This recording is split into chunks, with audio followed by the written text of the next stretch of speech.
What is up, Waffle Gang? I do hope you are well. My name is Mark, and today we're checking out some r/entitled people. If you are new to the channel, don't forget to subscribe, hit that notification bell too, as it really helps out, and let's crack on with today's stories. Much love, guys.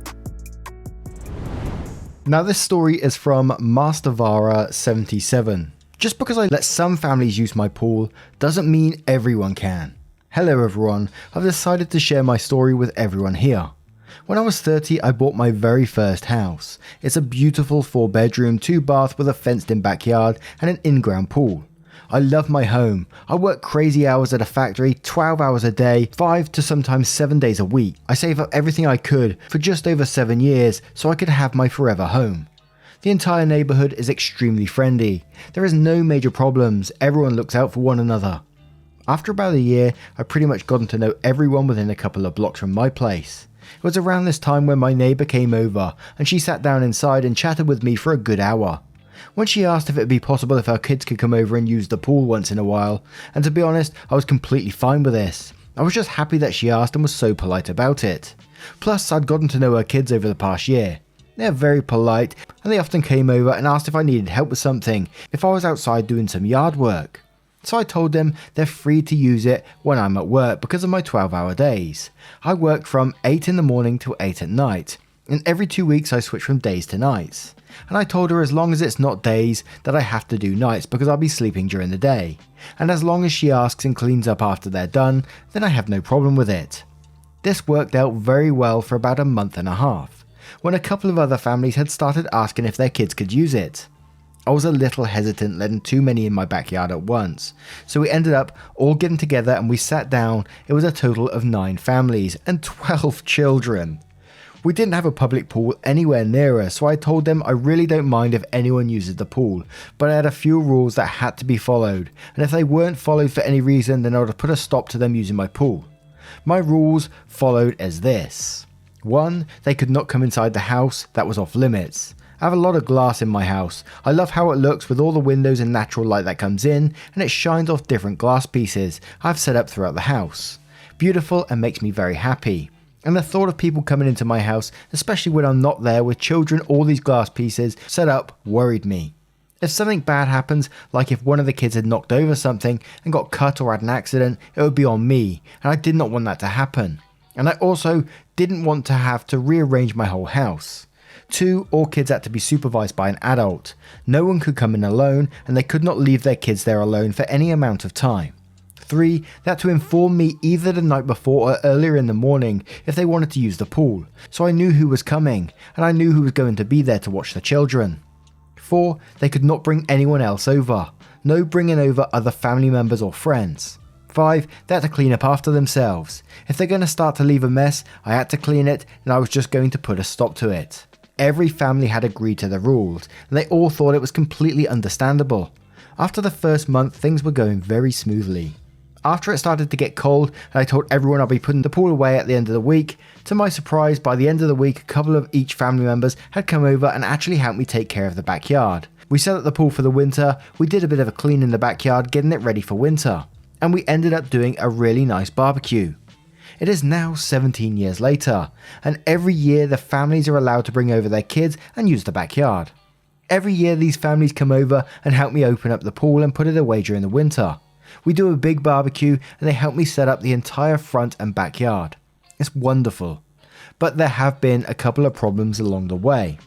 One of the big ones that sticks out was about 6 years of living in my home. I was getting ready to leave for vacation. Wasn't anything big or fancy. I was just going away for 4 days to spend time with my family.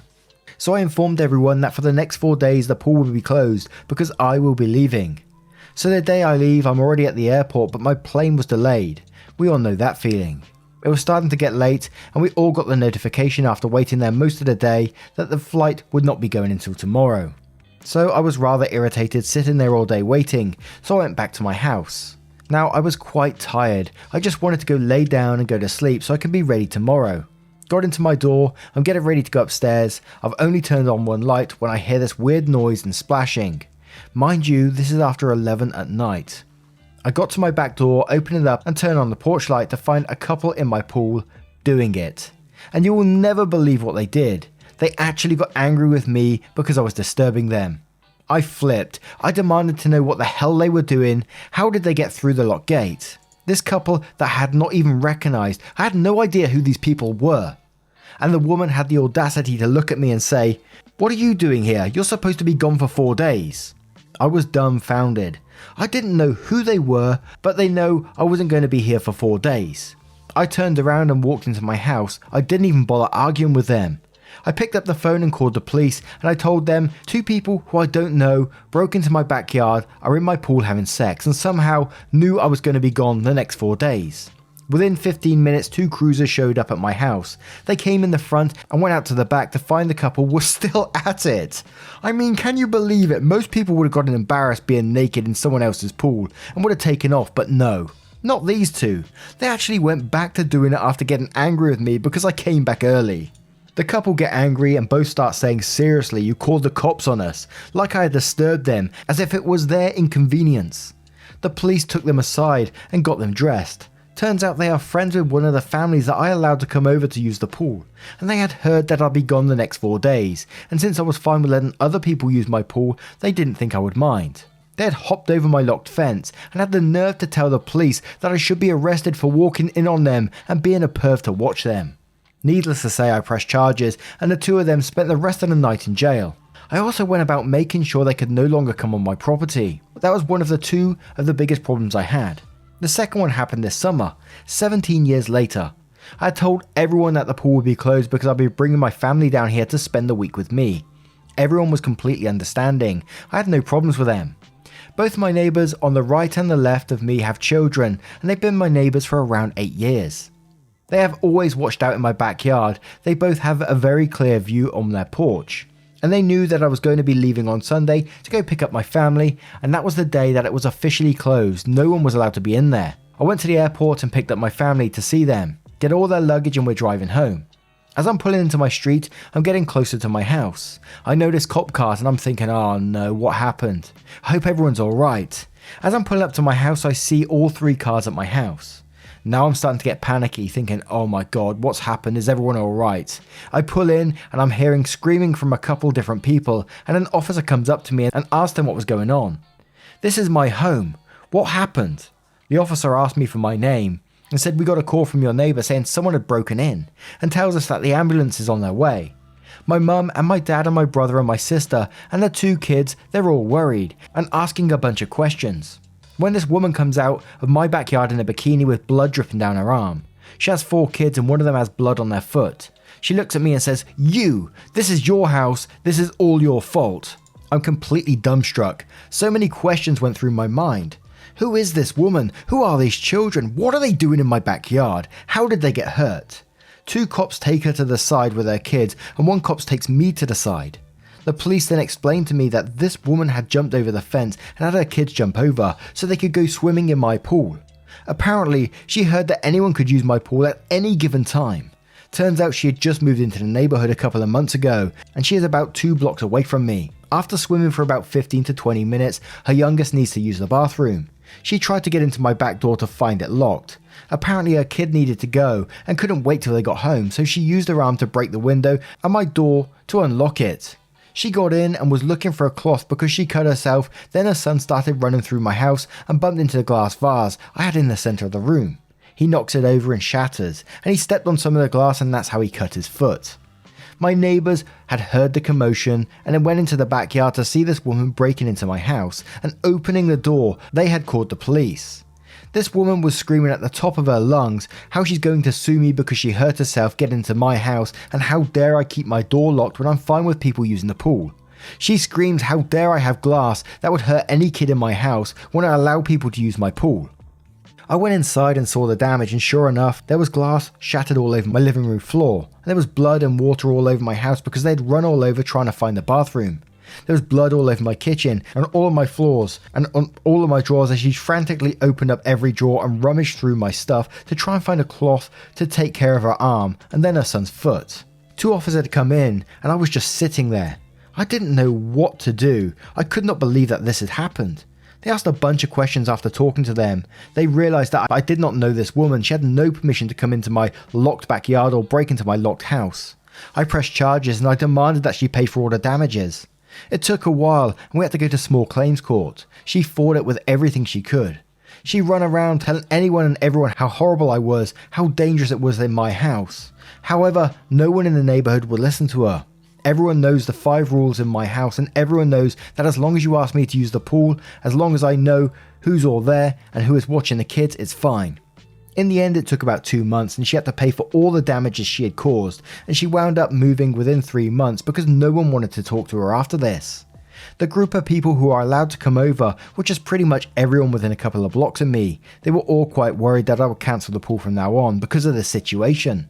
And I told them no, I'm not going to punish them and their families because of what one woman had done. However, I did tell everyone that I was going to be putting up cameras simply for my own safety, so that when I leave I don't have to be as worried anymore, and everybody was fine with this. So the cameras go up in 3 days and I will not be leaving my home until it's done. Needless to say, the first 2 days were ruined with my family at the house, but the rest of the time with them was wonderful and we got the mess cleaned up with my family's help. Thank you for listening. And the whole way through this, all I was thinking about was insurance, because we've read stories about people sharing pool and people in their backyards, and if children get injured in your backyards, then it's potentially your fault. And that was all that was going through my mind, but I'm kind of glad things did work out in the end for you, but I would seriously consider letting your neighbours use your pool. But AITA 1 says, as a long time, multiple houses with multiple pools, not the same owner, yep. Good neighbours that will follow your rules and help open and close the pool are priceless. It's all the others that are a pain in the ass. 25 years ago I bought a house with a short chain fence around the pool. At 5'10" I could almost step over it. Before I even moved into the house, I had it removed and a solid stone wall put up, along with alarms. I'd already been through the people using my pool without permission in my last house, not even going to chance it. The number of people who complained that I had no right to prevent them from using their pool was impressive. A couple threatened to sue, but for some odd reason couldn't find an attorney to take their case. They thought that because they had used it in the past that I couldn't prevent them from using it because they had grandfather's rights to it. Lol. One neighbour, he saw me working to open it and came over to help. I bought him pizza, offered to let him swim. He said thanks, but I can't swim. He still came over and would hang out. About 18 months later, I married him. His coming over led to other issues, such as, if you let him swim, then you have to let me swim, or it's discrimination. Yeah, still didn't let them swim. The reality is, the legal liability issues are too great, and the rewards are too small. Javaman says, after reading the first paragraph, I thought, I hope this guy has a lot of insurance. Rabbit Fish Food says, damn, the lady was an idiot, and you did the right thing. Good luck, dude. JD Bridge says, I worked in hotels for many years which had outdoor pools. The people who felt entitled to just use them was crazy. The stories of them breaking in, ridiculous, but I still can't get over the fact that this woman thought breaking a window with her bare hands rather than shit his pants or piss in a bush. One more from Corridor says, pools are known as attractive nuisances. That means that you must take extra care to protect children who could enter your property. Since pools are fun, essentially, you need to make sure no child is around without supervision. If your children are hurt in someone else's pool, you have a right to pursue a claim. I searched to see if I was making it up, but I heard it before that pools have a lot of responsibility that go along with them. I think this is part of the reason my parents did not consider a pool, as all the neighbourhood kids already use our yard as a thoroughfare. No concern about jumping the fence, and this would be in the mid-90s, so the concept isn't new. You are much braver than me, and considering the time frame, you've had awesome luck, and I'm sure the good neighbours love you. And it was the couple that was doing it in the pool as well. when they went back in and just carried on doing it. Oh my word. Anyway, what do you guys think of this one? And we'll move on to another story. And our next story comes from Invisible Flower. Unemployed cousin and her friend want to move in with my friends and I next week. Expect me to pay for everything because we're family. And now my aunt keeps calling me because I told her no way in hell and made her very upset. So my friends and I are moving September 11th out of LA to these luxury apartments in Tempe, AZ, is that Arizona? Little pause, I never check on Google states because I love it when people call me out. It's like a little game to me these days. There will be 6 of us living there. We're all on the lease and have already put down a deposit. We will be splitting the monthly rent. It is $2,160 a month for the cost of the apartment, bringing everyone's total to $360 each for rent. The apartment comes fully furnished. It has 3 bedrooms, each have walk-in closets and their own bathroom, a living room, a kitchen, a sunroom and 2 balconies.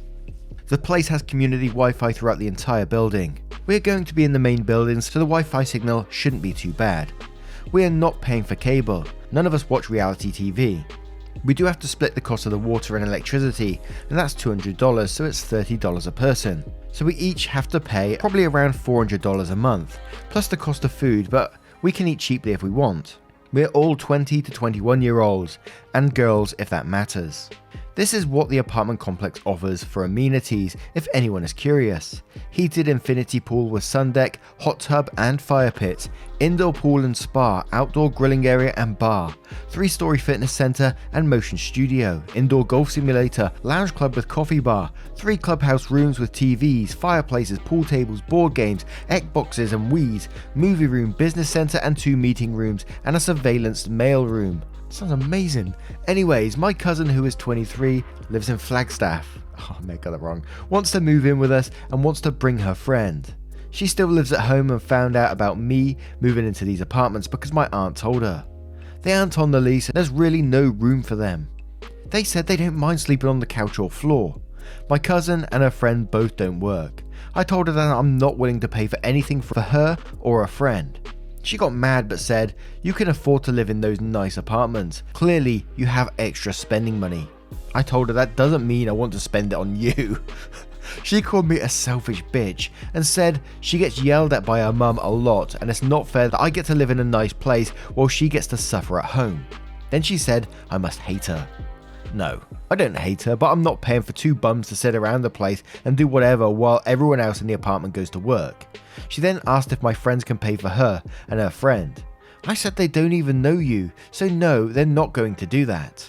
My cousin then asked, what if her mum pays for her rent and food? And I said, well, if she does, that's great, but the second that money stops coming in and you still don't have a job, you're gone. She said, but you can't kick me out because you're not the landlord. I said, you're not on the lease, so I think I can. She is not in college, not working and expecting free handouts. No, I don't get free handouts, neither does she. At least not from me or my friends. I don't care if she thinks I'm being mean. Nobody else is paying for me to stay there other than me. Same for my friends. My friends' roommates are also like hell no to them moving in when I told them, and I agreed, like they are being ridiculous. If she shows up on the 11th, that would be pretty funny since she doesn't know what apartment we are in. If her mother wants to pay for everything for her and her friend, that's one thing, but I want that in writing from her mother and I told her that. Cousin said that's stupid because we are family and you don't do that to family. She also said I don't get why you won't give me a chance to get a job once I move in, and I promise I will get a job if you give me a chance. Then she started screaming and swearing at me and calling me names. I just hung up on her. Now her mum keeps calling me and leaving voicemails asking why I'm being so mean to her and that she's very upset right now. It's like I've been working 40 plus hours a week, busting my ass off as a server at a restaurant and make $17.50 an hour, on top of keeping up with my college classes. If you think I'm going to pay a penny for my cousin and her friend to do nothing with themselves and mooch off me, you're out of your damn mind. Family or not, I don't care, it's not happening. My cousin can call me whatever derogatory name she wants. My aunt can try and guilt trip me all she wants. I'm about ready to call my aunt back with the monthly cost for both of them and say if you want to pay for them, that's fine, but I want it in writing. The second you stop paying, they're gone. If she doesn't do that, they don't move in, and I don't think she would do that anyways because they aren't exactly rich. Or I should say to her, well, they don't have jobs and I don't think it's fair for me to have to pay for them while they sit around and do God knows what around the place all day. Everyone living in the apartment is working, nobody is living there for free. So tell me how you think this is fair. There also isn't really any room for them either. She'll probably get pretty pissed off at me, but it's the truth, like what the fuck?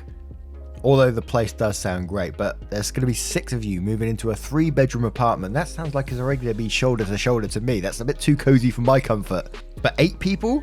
Who? No way, no way. You got to be kidding me. And how does the mum think that this would be the right thing to do either?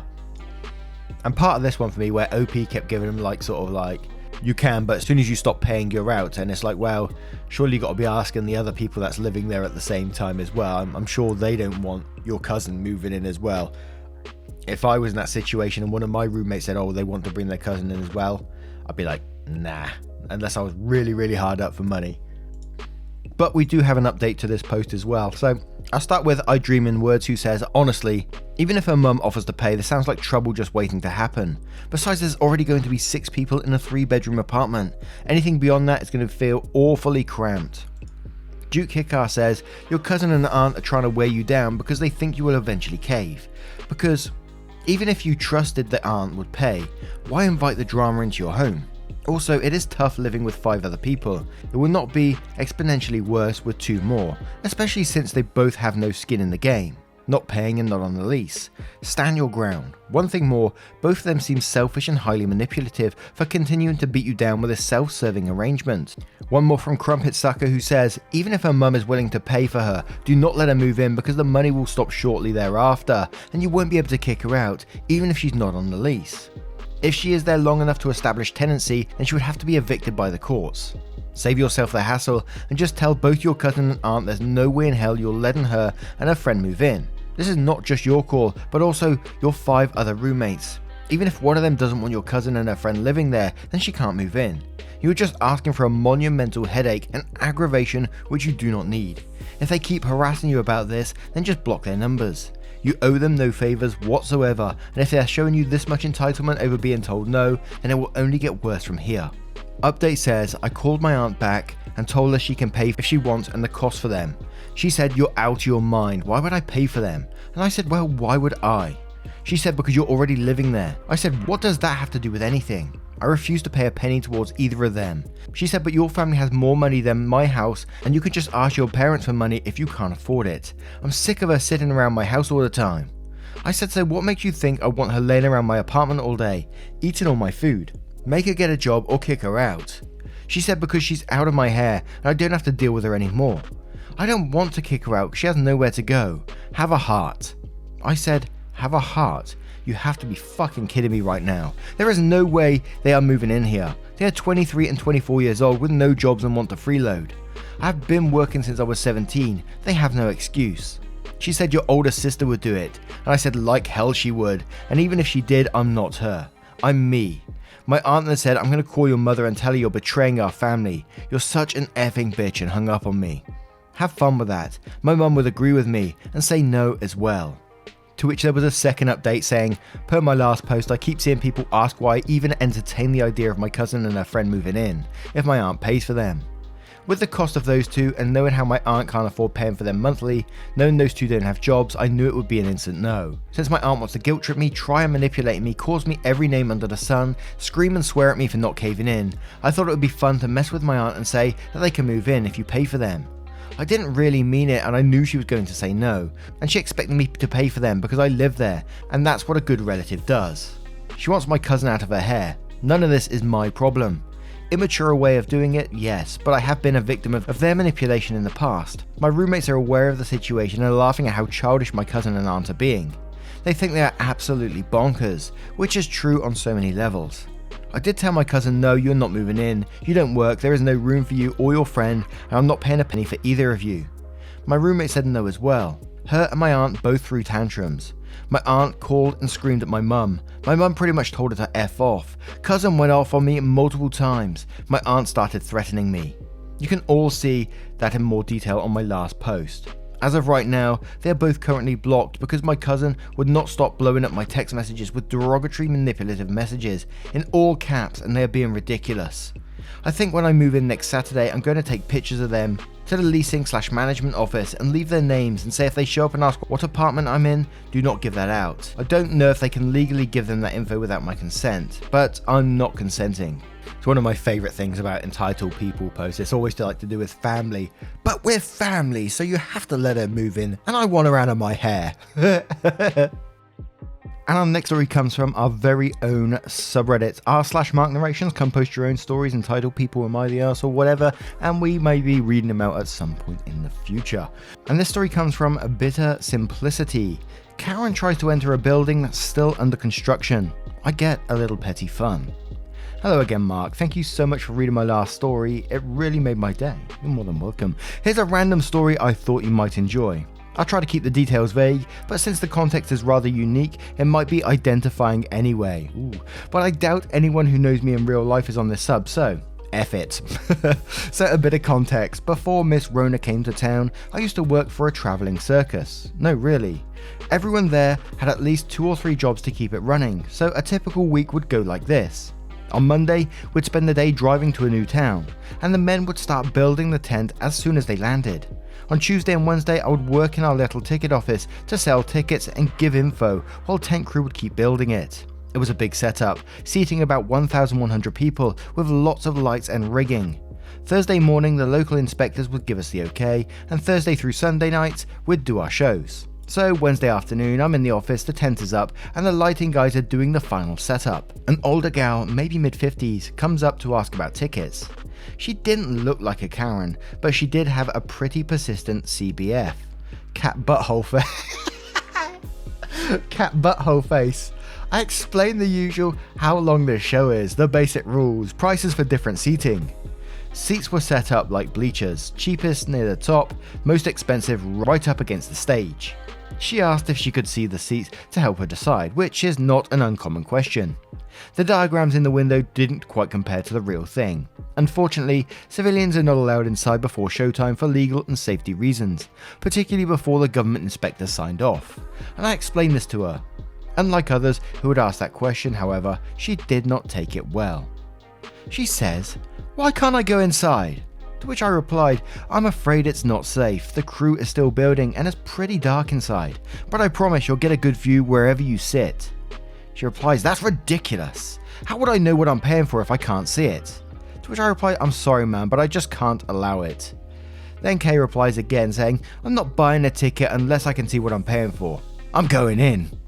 This woman then starts marching off towards the front entrance. I have to run out the office and physically block her from going in, trying not to lose my crap out of anger. We argue for a few more minutes, me continuously sidestepping to prevent her from ducking around me. Eventually she relents. I go back into the office and grit my teeth as I sell her a few tickets. Spent the rest of the day fuming, half wishing I hadn't sold her anything, but luckily I had some recourse. Remember how I said everyone had 2 or 3 jobs? Well, that included me. See, this wasn't a normal circus, and ticket office wasn't my main job. My main job was to scare the crap out of people before the show, and I was good at it. The scare actors had plenty of freedom too. We could grab people, within reason, insult them, and best of all, if you run, we have to chase you. Our sole purpose was to get the adrenaline pumping and to be relentless about it, only stopping short of folks actually crying or panicking. So needless to say, I memorised her face, which show she would be attending, made myself extra bloody for the night, and took immense pleasure in scaring the holy hell out of her every chance I got her. Husband found it hilarious. I missed that job. That sounded like a lot of fun, and forever, I always love horrors, but I'm a bit of a coward myself. Whenever I go through like these scare mazes and stuff like that.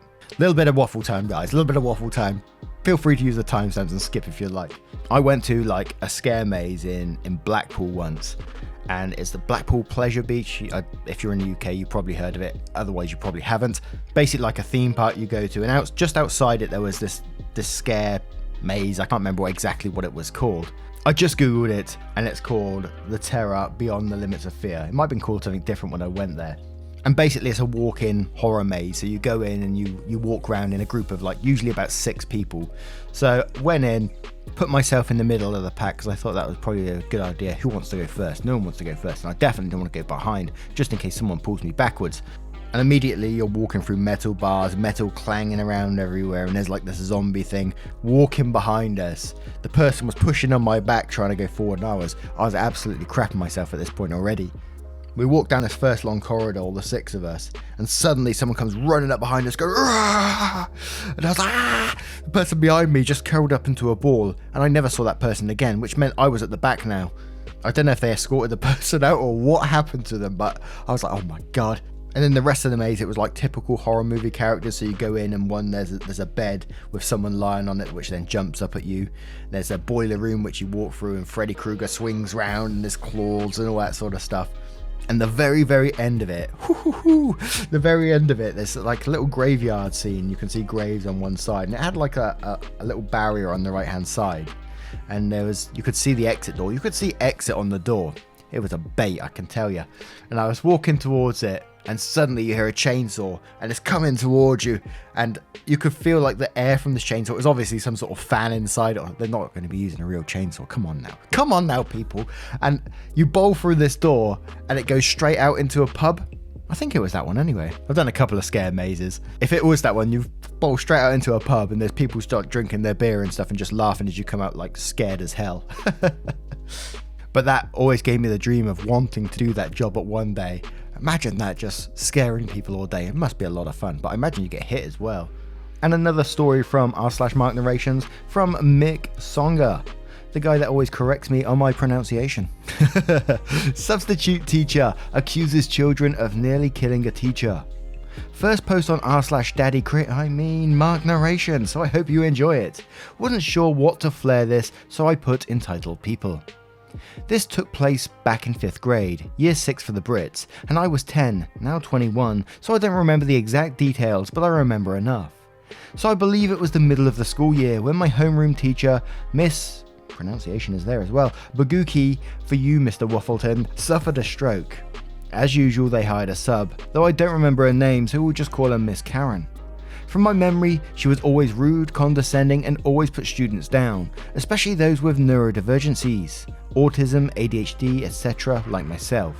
But there's one event that always stuck in my head. About a week into her teaching, she snapped. She stood in front of all the kids and started yelling at us to quiet down and stay in your seats. But the line that always stuck with me was this: "You're the reason that your teacher had a stroke and ended up dead." Of course, as a child, I broke down crying. I told my parents when I came home from school, and I guess they reported her, since that day was the last I'd seen her. It was also the last day I'd ever seen Miss Baguki, but curiosity got the best of me for a while writing this post. And I'm happy to say that she's still teaching 5th grade science to this day. So that's a bit of trauma off my back. Sorry for such a short, undetailed post, but I've repressed a lot of my childhood memories, so this is the best I can do. And I think you got the main details in there. And a teacher saying that to kids, man. I mean, oh, I feel for you, Mick. I feel for you. One of the crazy teacher moments I can remember was when I was at, I don't know what year it was, 5th, 6th, 7th year maybe? And it wasn't directly me, I was in the same class as this guy, and the guy was conveniently called Mickey. And we had a substitute teacher for our music lesson, and as we was going through this lesson, we was all given like one instrument each, and we was told that we have to make a song of some sort, totally off our backs. And you could tell this wasn't a proper music teacher because some of us were just given a triangle. We had to make our own song. Ding, ding, ding, ding, ding, ding, ding. And I'm sure it's possible for someone that can do music, but I was stood there with this triangle and not knowing what to do with it. But luckily, by the end of the lesson, it didn't even get round to me. My friend Mickey, he was given a keyboard, a proper keyboard. Remember the old Casio keyboards? Got like presets and all that sort of stuff on it. Teacher went round and asked a couple of the kids, do your song. They did it. It was all fantastic. Comes around. I'm still sat there thinking, oh my God, what am I going to do? It comes around to Mickey. Right, goes, Mickey, it's your turn. And so with the biggest grin, he turns around at the class and just pressed one of the presets that goes. Class bursts out laughing. Mickey's head bopping to himself there, pretending to play the keyboard. And the teacher absolutely loses her shit. She stood up and went, "You disrespectful little prick. Get up and get out of the class." And she followed him out, and you could see through the door at the very back of the class. It had one of those like long, thin windows in it, and you could see her absolutely berating him. Teacher didn't come back into the lesson. It was all drama, and she didn't turn up the next day, much like your teacher, Mick. So it was like, oof. Got some other spicy stories from that school, but I'll cover them another time. But what do you guys think of Mick's story? Let me know your thoughts in the comments below and on the rest of today's Entitled People stories. A huge thank you for spending your time with me today. Time is so important, and for you to spend it with me means the absolute world. There is a playlist on your screen right now as we speak for you to get involved with if you just want to chill out and you don't want to be clicking multiple stories. It will play them for you. Thank you, much love, and I'll see you in the next one.